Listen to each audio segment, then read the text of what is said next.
మీ album చూస్తున్నప్పుడు కొన్ని ఫోటోలు నాకు ఆశ్చర్యం అంటే నా జనరేషన్కి ఆశ్చర్యం అనుకోవచ్చు, మీకు సాధారణమై ఉండొచ్చు. రామారావు గారి ఫోటోతో మీ ఆల్బమ్ ఉంది. అవును, ఆల్బమ్ స్టార్ట్ అయింది. రామారావు గారు అంటే చాలా ఇష్టం అన్నారు మీరు. అవును. రామారావు గారిలో ఏం నచ్చింది మీకు? ఆయన కలిసిన తర్వాత ఆయన ఎలా ఉండేవాళ్ళు? నేను 7వ తరగతి చదువుతున్నాను. మా పక్కింట్లో కుర్రోడు, నేను, అతని పేరు సత్యం. నేను పట్టాపురంలో ఉండేవాడిని. మా ఫాదర్ ఆటోమొబైల్ ఇంజనీర్. మాకు అప్పట్లోనే made in England Austin car ఉండేది. మా ఫాదర్ బాగా రిచ్గా ఉండేవాళ్ళు. ఓకే. ఎన్టీ రామారావు చూద్దామని మా ఫ్రెండ్ వాడు గొడవ చేశాడు. అరే ఎట్లా పోతాం రా బాబు, గుంటూరు నుంచి ఆయన అది ఇది అంటే, లేదు నేను తీసుకెళ్తారా అని నన్ను రెచ్చగొట్టేసి మా నాన్నగారి జేబులో 200 రూపాయలు తీసేసుకొని, పెద్ద నోటు 100 రూపాయలు 200 తీసుకున్నాను. వాడు ఒక 200 తీసుకొచ్చాడు. మెడ్రాస్ వెళ్ళాం. అప్పుడు ఇదే సిచ్యువేషన్, సేమ్ సిచ్యువేషన్. స్టేషన్లో దిగంగానే అయిపోయినండి మా పని. పైసలు కొట్టేశారు. అప్పుడు ఇట్లాగే రామారావు గారు ఇంటికి వెళ్ళి సేమ్ ఆయన ఇదే, అరే ఏంటయ్యా మీరు అమ్మ నన్ను వదిలేసి నా కోసం వచ్చారా అని చెప్పి ఆయన దగ్గరికి లాగి మమ్మల్ని మళ్ళీ జాగ్రత్తగా వాళ్ళ మనిషిని ఇచ్చి మమ్మల్ని గుంటూరు పంపడం జరిగింది. అసలు రైల్లో వస్తుంటే ఆకలేస్తే ఒక మహాతల్లి ఎవరు గోంగూర పచ్చడి కలిపి మా ఇద్దరికి అన్నం పెట్టింది. ఫస్ట్ టైం నేను లైఫ్లో గోంగూర పచ్చడి కూడా చూడటం. అది ఎన్ని జ్ఞాపకాలు అనమాట. అలా అదే రామారావు గారితో చాలాసార్లు టచ్లో ఉండేవాడిని.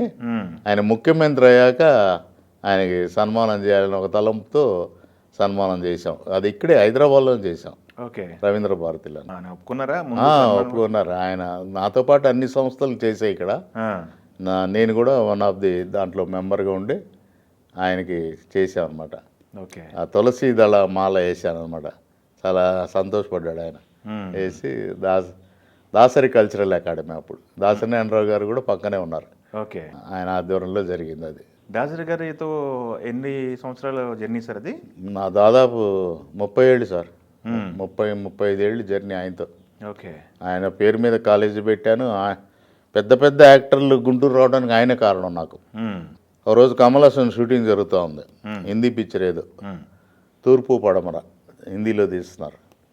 వెళ్ళాను మెడ్రాస్. వెళ్తే కమల్ హాసన్, ఏ రంగారు ఇట్లా వచ్చారు సార్, సంస్థ ఫస్ట్ యానివర్సరీ సార్ మంది, ఎవరిని తీసుకెళ్దాం, కమల్ హాసన్ తీసుకెళ్తావా అన్నారు.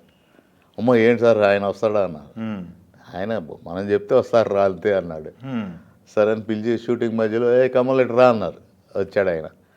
ఇట్లా గుంటూరు నాకు కావాల్సిన వ్యక్తి, నువ్వు వెళ్ళాలి, ఫస్ట్ యానివర్సరీ, సంస్థ నాదే అన్నాడు. ఇంకా అంతకంటే భలేవాళ్ళు సార్, తప్పకుండా వస్తానని. కమల్ హాసన్లో ఉన్న గొప్పతనం అంటే డైరెక్టర్లకి చాలా వాల్యూ ఇస్తాడు.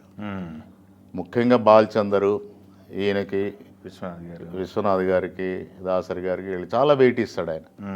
సరే రంగారావు గారు మా ఇంటికి రండి అని ఆయన అడ్రస్ రాసి ఇచ్చాడు. ఎల్లంస్ రోడ్లో ఉండేవాడు మెడ్రాస్. వెళ్ళాను ఇంటికి మన్నాడు. వెళ్తే రిసీవ్ చేసుకున్నాడు. తప్పకుండా వస్తాను అని వాళ్ళ పిఏని పిలిచి బలాంటి డేట్ చెప్పండి. అప్పటికి గన్నవరం ఫ్లైట్ ఉంది, ఒక రోజుకి ఒక ఫ్లైటే ఉంది, దాంట్లో బుక్ చేయమన్నాడు. ఓకే సార్ అన్న. అంత అయినా నేను వెళ్ళి అన్ని ఏర్పాట్లు చేసుకున్నా. ఇతను ఏదో గుర్రపు స్వారీ చేస్తూ పడి యాక్సిడెంట్ అయ్యింది. కరెక్ట్ ప్రోగ్రామ్ టైంకి. ప్రోగ్రామ్ పోస్ట్ పోన్ చేసింది. మళ్ళీ ఒక నెల తర్వాత ఆయనే పిలిచి మళ్ళీ డేట్ ఇచ్చి మళ్ళీ గుంటూరు వచ్చాడు. మిస్ అయిందని ఆయనే అప్పుడే సాగర సంగమం విజయవంతంగా ఆడుతుంది. ఆ టైంలో గుంటూరు వచ్చాడు. బ్రహ్మాండంగా అందరూ, విశ్వనాథ్ గారు, ఆయన, ఏడిది నాగేశ్వరరావు, జయప్రద వీళ్ళంతా వచ్చారు, సినిమా వాళ్ళు అందరూ వచ్చారు. సన్మానం చేశాను. అది మంచి ఎండాకాలంలో చేశాను. ఏమే మిస్టర్ రంగా, ఆవకాయ వేసి భోజనం పెడతావా అని అడిగాడు. భలేవాడు సార్, గుంటూరు ఆవకాయ అసలు మామూలుగా ఉండదు అని ఆవకాయ వేసి ఆయన మామిడికాయ రసం తీసి ఇస్తే అసలు ఎంత సంతోషపడ్డాడండి. వాళ్ళకి అక్కడ తమిళనాడులో ఆవకాయ ఉండవు కదా, చాలా చక్కగా ఎంజాయ్ చేశాడు డిన్నర్ అది అంతా. ఓకే. ఎప్పుడన్నా మెడ్రాస్ వస్తే కలుస్తున్నా, అట్లా కలిసి ఒకసారి బాంబే ఎయిర్పోర్ట్లో ఇద్దరం కలిసాం. ఈ మధ్య ఇన్ఫామ్ చేసి అట్లా 50 years అవుద్ది సార్, గురువుగారు మీరు రావాలన్నా తప్పకుండా వస్తానన్నాడు. గ్రేట్. గుర్తుపెట్టుకున్నారంటే ఇంకా తను గర్వం లేని యాక్టర్ ఎవరంటే నాకు తెలిసిన వాళ్ళలో కమల్ హాసన్ ఒకడు.